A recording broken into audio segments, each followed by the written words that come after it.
Only 3%, that's all. Out of everyone who claims they want change, who swear they're ready to carry the fire, only a handful ever truly listen. The rest. They nod, they clap, they pretend they understand. But when it's time to face the mirror, to burn away the comfort and step into the storm, they vanish. They want the title without the scars, the crown without the weight. And that's why the chosen are so few, because listening isn't hearing words, it's letting them carve into your skin. It's letting them rip apart the lies you built to protect yourself. Most people can't take that.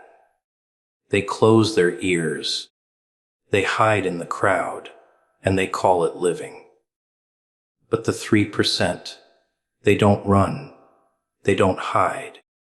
They know what's coming, and still they stay. Most people want comfort, not truth. That's the difference. They'll say they're searching for answers. They'll say they're hungry for change. But what they really crave is reassurance. Something soft, something easy. Something that pats them on the back and tells them they're fine just the way they are. Comfort is a drug, and they're addicted to it. It numbs the pain, it hides the cracks. It gives them the illusion that everything is under control. And illusion is so much easier to live with than reality. Truth doesn't feel good. Truth stings. Truth cuts you open and shows you everything you've been trying to avoid. It forces you to stare into the mirror without filters, without excuses, without the pretty lies you've been feeding yourself since the beginning. And most people can't handle that. They'd rather close their eyes, turn away, pretend they don't see it. They'd rather wrap themselves in blankets of comfort, blind themselves with distractions, drown out the silence with noise. Because truth demands something from you. Comfort lets you rot in peace. Watch them. They'll attend speeches, read books, watch videos, nod their heads at every powerful line. They'll say, "Yes, this makes sense. This is exactly what I needed." And the moment it ends, they go right back to the same routine, the same patterns, the same habits they swore they wanted to escape. They don't want the truth to change them. They want the truth to entertain them. They want it to inspire them for a moment, not transform them forever. Inspiration fades, comfort stays. That's why they choose it over and over again. But the cost of comfort is invisible chains. They don't notice it at first. They think they're free because they can laugh, because they can waste time, because they can avoid the hard questions. But every day they stay wrapped in comfort. The chains grow tighter. They stop pushing. They stop growing. They stop fighting. And by the time they realize what's happened, it's too late. Their dreams are gone. Their fire is gone. Their strength is gone. And all they're left with is a dull life, safe and ordinary, built on the foundation of fear disguised as comfort. Truth, on the other hand, doesn't let you sleep. It wakes you up at 3 in the morning, pounding in your chest, whispering that you're wasting your time, that you're wasting your life. Truth rips the blanket off and drags you out of bed, forces you to face the work, the pain, the sacrifice. It doesn't care about your excuses. It doesn't care about your feelings. It doesn't care if you're tired. Truth is ruthless. And that's why most people don't want it. They say they do, but deep down, they're terrified of what it will demand. Because truth always demands something. It asks you to give up comfort, give up safety, give up the lies you've been telling yourself. It asks you to break, to rebuild, to bleed, to climb when your legs are shaking, to scream when no one is listening. Truth strips away everything easy and leaves you standing naked with nothing but your willpower. And when most people reach that point, they fold. They say it's too much. They run back to comfort, kiss it on the lips, and beg for it to take them back.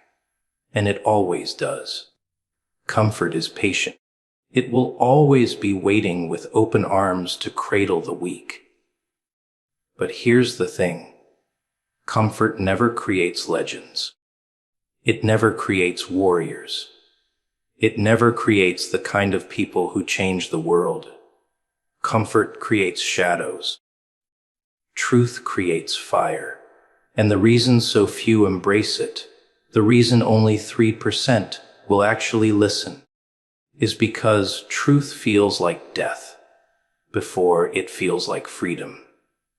You have to be willing to die to who you were, to burn away the layers of weakness, to tear out the parts of yourself that cling to safety.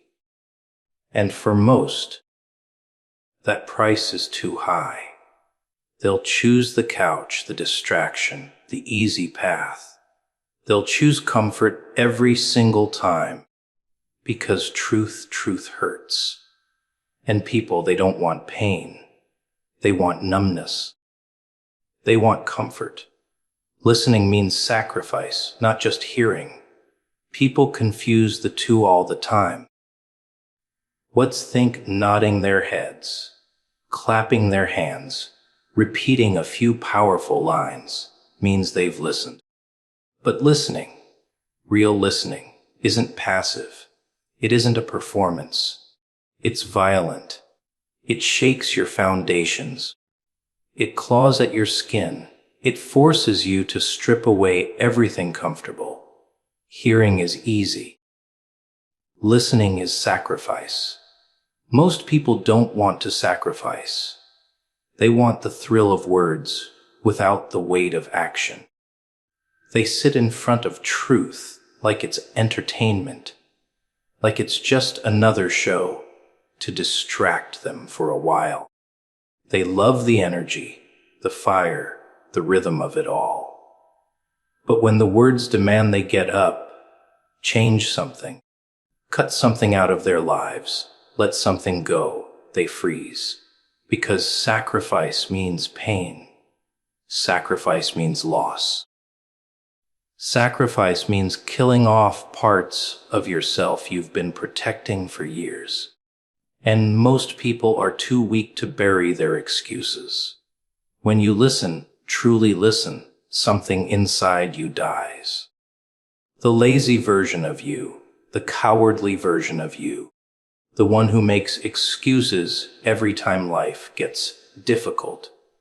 It doesn't survive real listening. That's the price.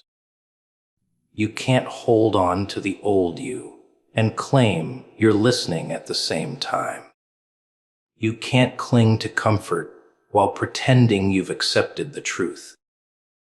Listening tears those safety nets to pieces.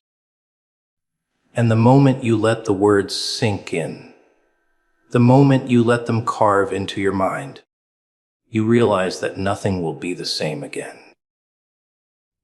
That's why so few people ever really listen. Because listening isn't about being moved in the moment. It's about moving afterward. It's about quitting the habits you swore you needed. It's about walking away from the people who chain you down. It's about waking up earlier, working harder, going longer, even when your body is screaming for rest. Listening demands blood. Not the kind you spill on the ground, but the kind you bleed out of your time, your comfort, your energy.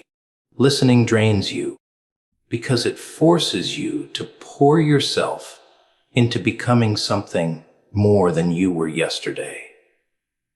But most people, they want the words to inspire them without touching their lives. They want the fire without the burn. They want the crown without the scars. They say, yes, I'm listening. But the moment it means cutting out their laziness, their excuses, their addictions, they stop. They cover their ears. They tell themselves they'll start tomorrow, they'll change later. And later never comes. Because later is the graveyard where dreams are buried alive. Listening requires choice. Not once, not twice, but every single day. The choice to wake up when the alarm hits instead of hitting snooze. The choice to grind when no one's watching. The choice to ignore the laughter of those who think you're crazy for trying. The choice to cut out what weakens you, even if it's people you love. And those choices are sacrifices. Every yes to growth is a no to comfort. Every yes to strength is a no to weakness. Every yes to truth is a no to lies. Listening forces you to choose again and again, until the sacrifices pile up so high you barely recognize the life you left behind. And that's why so few will ever listen. Because sacrifice doesn't sound appealing. No one wants to talk about the nights you'll cry alone, the mornings you'll drag yourself out of bed, the days you'll feel like quitting. No one wants to embrace the idea that listening means suffering, that growth tastes like blood before it tastes like victory. Everyone wants the story of triumph. No one wants the chapters filled with sacrifice. But that's what real listening is. Not applause, not clapping, not pretending to understand. It's a knife. It cuts away the pieces of you that don't belong. It demands you give up the life you knew in exchange for the one you're meant to live. And most people, when they hear that price, when they realize listening means sacrifice, they close their ears, they turn away, they go back to comfort. Because sacrifice isn't just hard, it's terrifying. And only the rare few are willing to pay it. The chosen few embrace pain as growth. That's what separates them. Everyone else spends their lives running from pain, avoiding it, hiding from it like it's a disease. But the few who actually listen, the ones who rise above the noise, they understand something the rest never will. Pain isn't the enemy.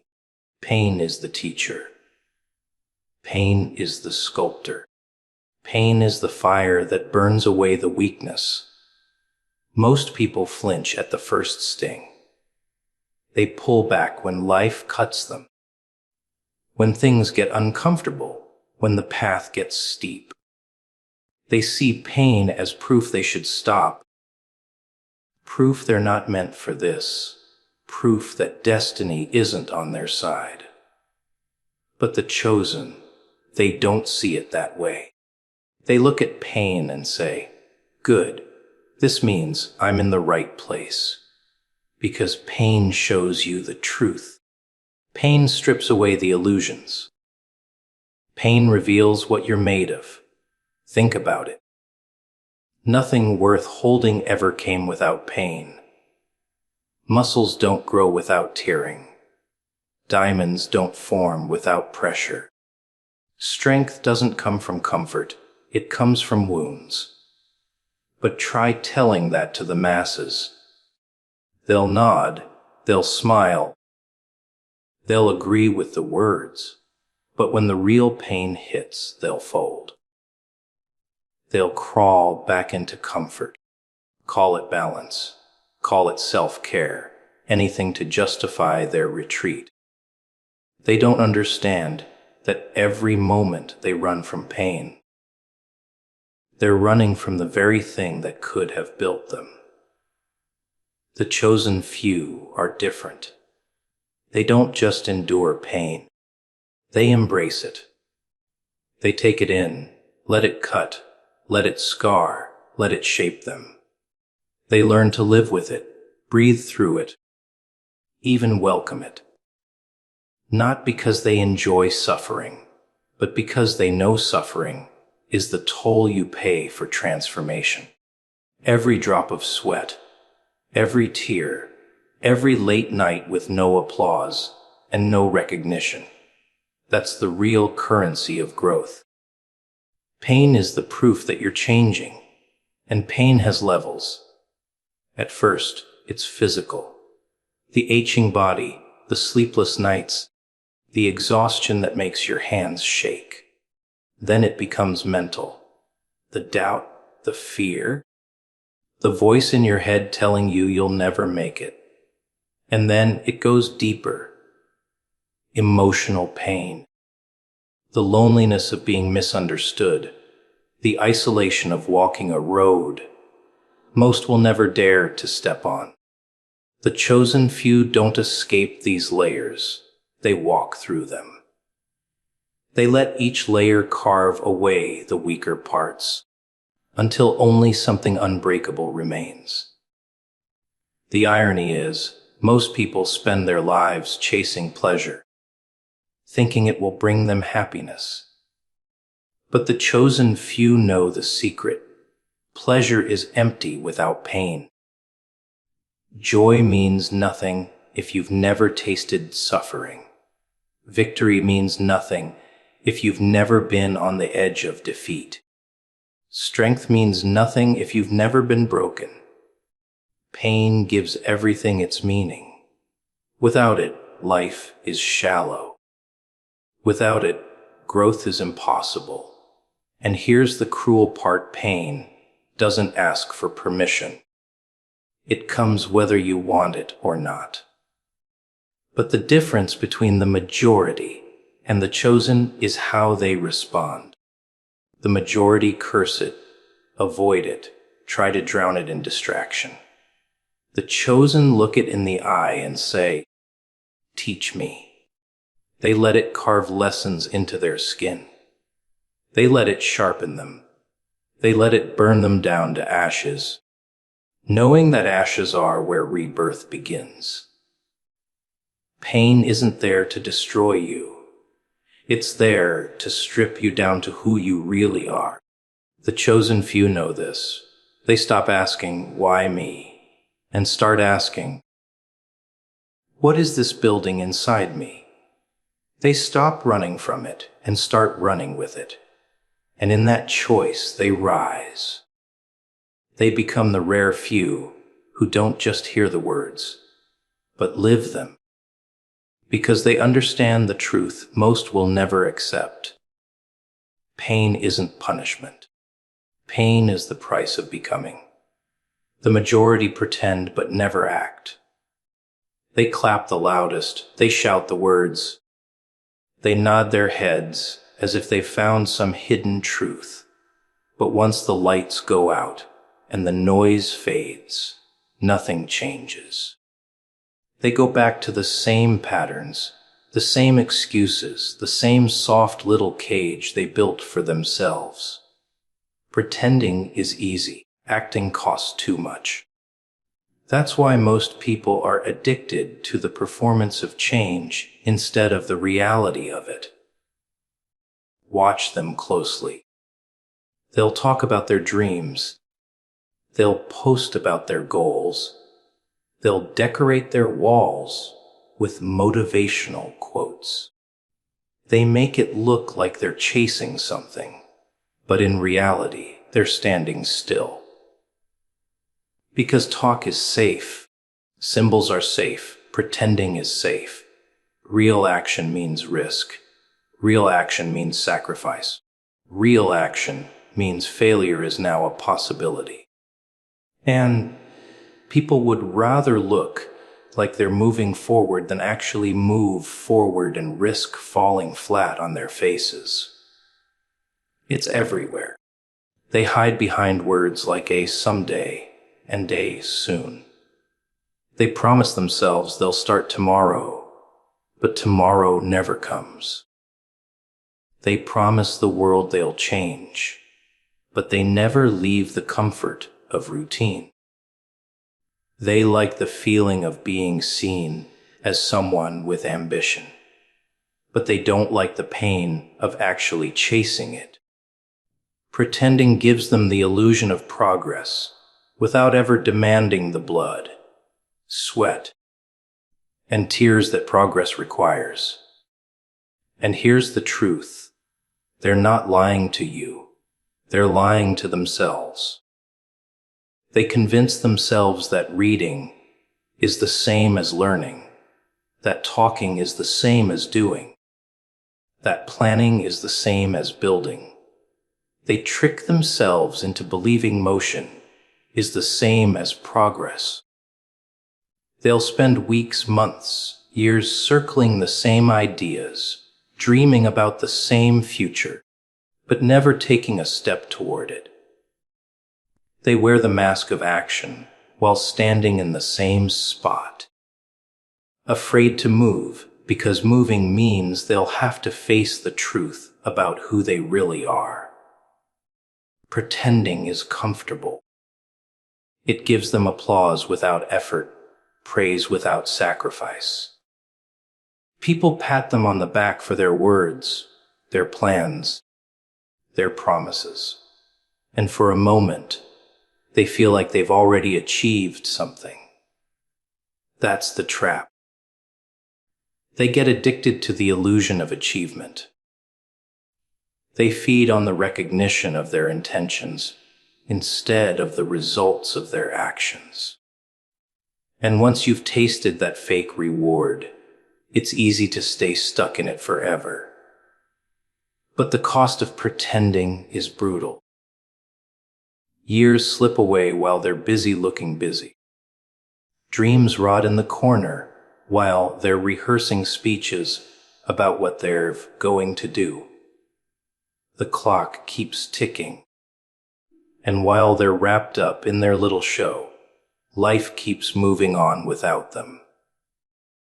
One day they look in the mirror, older, heavier, emptier, and realize they've been stuck in the same place for decades. And by then, it's too late. The mask has fused with their skin. They're not pretending anymore. They've become the lie, the chosen few. They don't have time to pretend. They don't need the applause, the recognition, the empty praise. They understand that pretending wastes energy that should be spent on action. They know words mean nothing without blood behind them. They'd rather fail 100 times in silence than pretend to succeed once in public. That's why they're rare. Because action doesn't just demand effort. It demands ego. You have to let go of how you look, let go of what people think, let go of the illusion of progress, and step into the dirt, into the pain, into the work. And the majority, they'll never do it. They'll keep posting, keep planning, keep talking, keep pretending. Because pretending keeps them safe from disappointment, safe from failure, safe from facing the truth.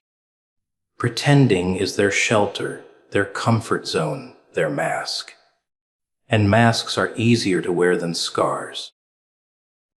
That's why only a few will ever act, and the rest will keep living in the performance, never realizing the curtain closed on their lives long ago. True change demands isolation from the crowd.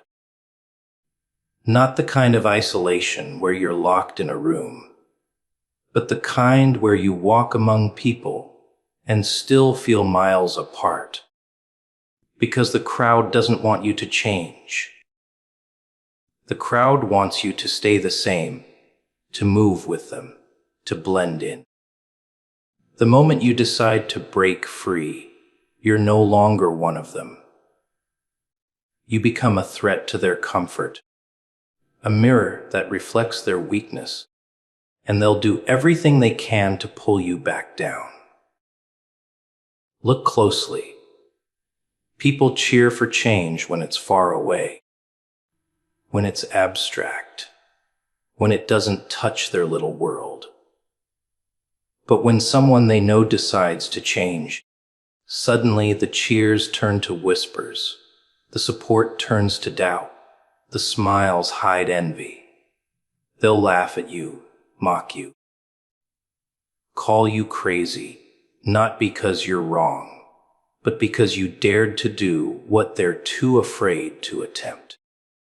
That's when you realize change doesn't just separate you from your old self. It separates you from the crowd you once called your own. The silence comes first. Invitations stop. Conversations dry up. Suddenly you're the odd one out, the one who doesn't fit anymore. And it hurts. Because part of you still craves belonging, still wants to be accepted. But the path of change doesn't allow it.